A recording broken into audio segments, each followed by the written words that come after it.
The reason that I'm going to do quite a bit of reading is because I want everyone to see, thus says the word of the Lord God. Because we're living in a time whereas society has dictated to the church, to body, the way that things should be. And that becomes problematic because God never intended for the world to influence the church. The objective has always been for the church to influence the world.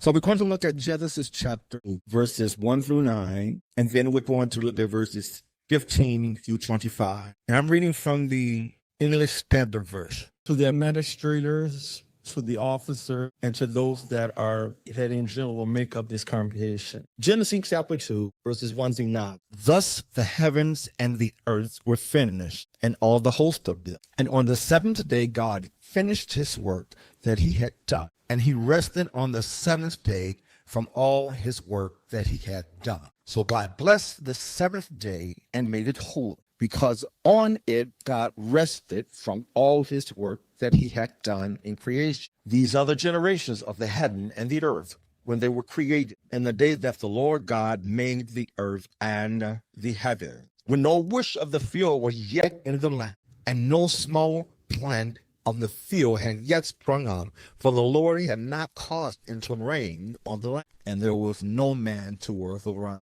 A mist was given from the land, and it was watering for the whole face of the ground. Then the Lord formed the man of dust from the ground, and breathed into his nostrils the breath of life, and the man became a living creature. So far, what we see is that God creates the heavens and the earth. He creates the garden. And what he then decides to is to take the man, create the man, and say with me, he puts him in the middle. He puts him in the middle. There's God, there's his creation.